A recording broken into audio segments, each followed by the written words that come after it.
fia lava e whatalofa e loto pa ia mo loto malu le tunu pele Samoa e nei fo wata to whenua i le nei aso pou i le tautua ma leo nanga lau Samoa Entertainment o tala o mea na tutupu Samoa. E momo atu i tātou tala e le langolango ina i se finangalo o le fionga leo lo prestene i le asosio musika Samoa le tulanga e pe o nei ele poka lame ua whaingoina le AI le ua whaasalalauina i lunga upenga ta whailangi ma le api o fōringa le tulanga e pe ona ia sauna ai ma whailoa le tulanga la matia ma le tautau mi ai o tulanga o avanoa e pe ona iai i le au whaipisinisi mo ati na e taulanga tau le musika wha pe fo'i le nei vai tau o sau i linga le nei o le nei tala. Pesi mea o logo popole i tūlanga ia o le tabilinga o le laulangi i mea tau te kono lorosi. A me se lava pese neo AI. O le tūlanga fo i le ngangana, le ngangana le whaonga ina, i le ngana Samoa. A tato whalonglongo ai, te loe le nāmala ina, nau tau sila fia, e iei upo e saule ai e se lava le tauna, le tauina o upo, ia ai pe o te mine e pe o le musika te o tau le upu o le pe o le musika le ai pe o le whaanu noanga ona o le ave ese le mamalu o upu lai o le ale mau ele message o le pese e pe o mai tele au pese ai te mine o la fta no fi kaba mai pese o e pe o tia ma punia lava ia tau whafonga le ia e makua i ese lava ia upu sa o le pese ese upu lau usu vai ia Sau no le fionga tuala wili la faele o i o le Preston o le sosi musika i Samoa nei o le pokalame le nei o le AI le ua salalau lunga o penga tafa ilangi e te lele a fianga i le nganta o le tulanga o tupe maua e whapele a fianga le tulanga o le ngangana o le a whaonga ina i tulanga tau le musika. Ua whaititia tupe maua ale au musika. O le vaenga le au pipisi. Ia ofo ia mātou le whai studio. Ua le toi maua le alanga tupe le na maua i revenue o le YouTube ia maisi platforms o musika. I taimi la. Nai lau le taimi ni. Mo swa te tainga au tu maise pese fo i lea maktoi mana ia whalunga. Te longa le lua aso o ia views lunga le se lau wafi. O le temi nei, ua le toi maua tūlanga lea, o le temi nei ua o tai maasina, tai ro maasina, o tuli lava views ina ia. Ia matau lea, o isi o ali i matamai taipese, e peo i lea, e maua toile ngā tupe so soane fo ila tina ino o a ino tūlanga papena. Mai le tai o le atunu o ia fo i o le li pāle mia le sunga la ule le mani tole o te pola tai vao for Smith. E ui nisi finangalo fa pe fo ile te tai o le tuanga i le langolango ina pe te ele tūlanga i pe ona whaalau i loa ai ele matanga duenga o malu le malo i atau i lantou o lo o tau fia le matanga duenga ona o tūlanga o fola upasaina o leo wa sao no le tai o le atunu o nate langolango ina le tūlanga i pe ona whaatino ina whaalau i loa ai le matanga duenga o leo ia tūlanga po fōlinga po atau i lantou o lo tau fia o no a fianga o fuala pasaina o sa wililinga le nei o le nei tala. Mea usau no i komsina e tarwhengai. Ia la lau kala la vai aku.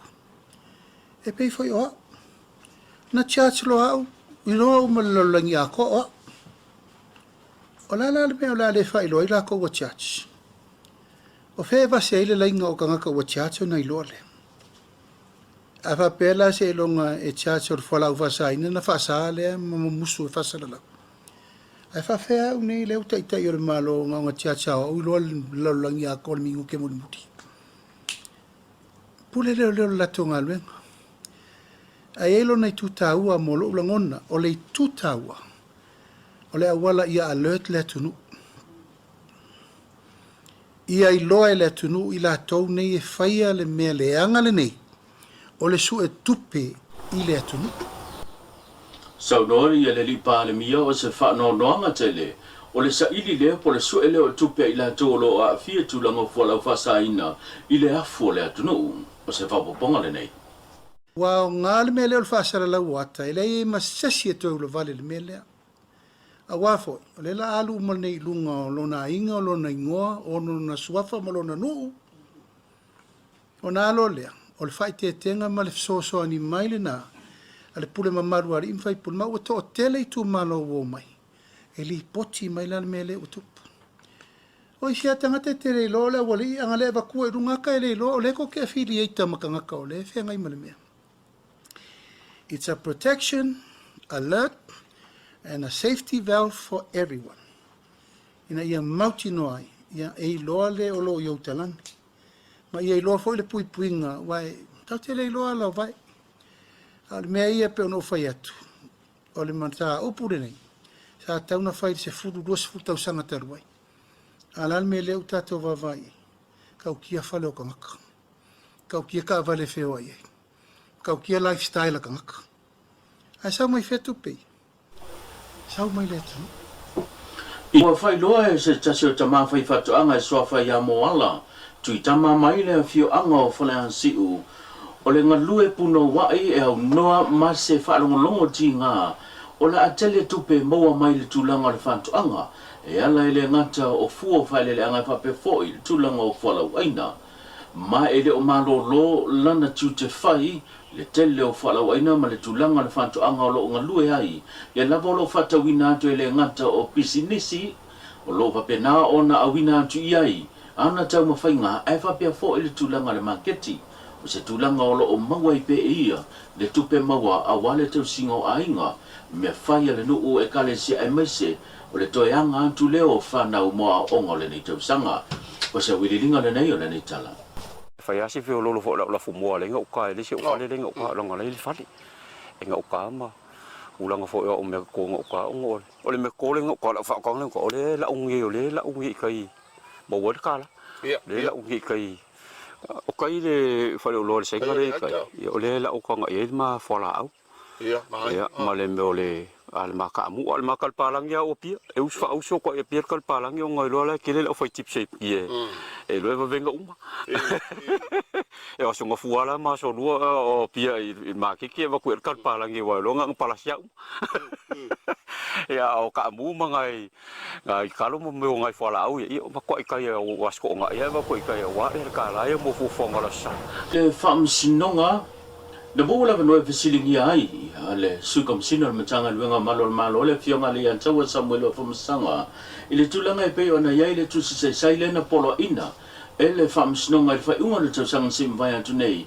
mo ila ua le lo mo mi en fam sinonga e tu la e fa e tu fonga la ua mo mau ile mata upu o tangi tau fainga pa lonta ele tu malo fa le ali numero mo sa no le fionga ia le an tawa e ono masina le umi le na tu ina mai ele pepo fam talanga male tulanga mai le fam snonga e sa ili ai se tasio nga li mai le fio ango tafatafa I fale alili le lo fam wino la o swafa o moli mauia o le mata opu ale tu o le fio nga tuiloma lancelota la meko e fa sanga I le o lo ave nei matofio le tu malo le fio nga to lupe polmonuku on semo ele ngata I le polo inga e ono masina sa I dia ila ua ina ia maua ma tu ina tu la e tu ina tu la ua mori mau tu fonga I luma le famisnonga I le nei mata upu o tangi tau whenga panota ai ua polo ia foi se tasi o polo inga mai le famisnonga e tapu ai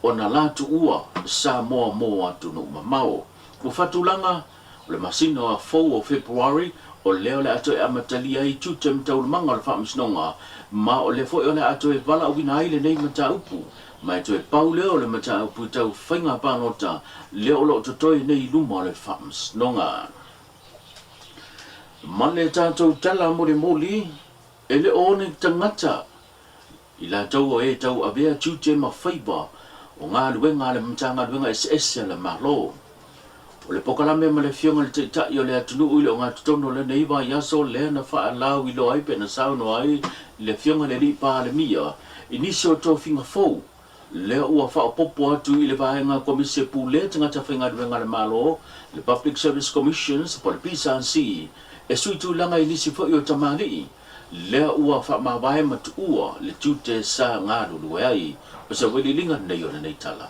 Whamaunia o sui alo ia o leu wha o popo I lalo le komisi o le pisasi. Ina ua whetu nai ma avele avanoa whatulanga inisio avanoa o esa I te tono le pisasi mo moa. Le fionga ia uralo whainga fonti. Ia o lewa ia inisio mtanga luengo le la whetu nai il tato malo. Ai o sui fau o le tato komisi o le pisasi. Tofi ai le fionga ia funi pua o nisemo. Ia ma le fionga ia ape nono maro sofara.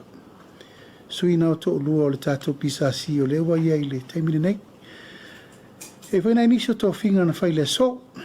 Ia ato ai ma le whamoe moe o nisi o whaasara launga o nisi o tato to finga o wanoa. Pe whanau to sirfia ia o le so e umalo ia I le taimi o le tato lo I sili. Ma o lea ua tapenai se tasi e tau avea le tanga luenga mo taimini nei. A o lo whaasolo I tau lumanga o le interview mo sesi e tau avea le official lo I sili. Whapena fo I le tūlanga o le tātou audit, I le tūlanga o le tātou o kita sili, so tu sili, a tātou malo. Whapena fo I ona tapena lo na taimi e umolo, whanga solo fo I tau lumanga o le tāpena ina le foi avanoa al tato malo. Le fionga ia fuma puao pe fona semoe pe ona sao no ile tai o le tunu o se tasi o tamali o lo ia umia ia le tulanga o le failonga po to finga fa lo ia sa ngalue fo inisi ma ve ma fa ulunga ni som tanga wenga alle malo le vai tau o tu lai mai ia le fionga tu le pa sai le mali le ngoi le fo il te inga sao le tunu e pe ona tofi ai o se officer sili o le mtanga wenga tinam ta mai ta ilu umang so ta ile na vai tau pa pe ni si o tofinga ni si fo mtanga wenga malo le na fa se i fo ai manga lue ai e fa pe fo i le fionga ape no maro so fara o se tasi fo i o tamali I wai longa fo I lona sao i le tulanga o ni si fo I o nanga I te tono le atunu le sa tau tua ma au nai o ila ua tofia nei pe o le sao no ele te tai o le tunu le pasu tulanga tu le fionga tili e famasanga ngā tuluai ia whapea fo'i I le fionga ulu whai ngā fonti paralini o nisi sa iai I le komisi e pūlea tangata whai ngā duanga malo lea ua wala tau whamawai mai ia matua fo'i tō whinga e pe o na iai ma whaalawi loa I le amatanga o le nei tapsanga. Tau runga tātou pokalame o tala mena tupu Samoa tātou whiloa I le so tai au whasoi kua ia.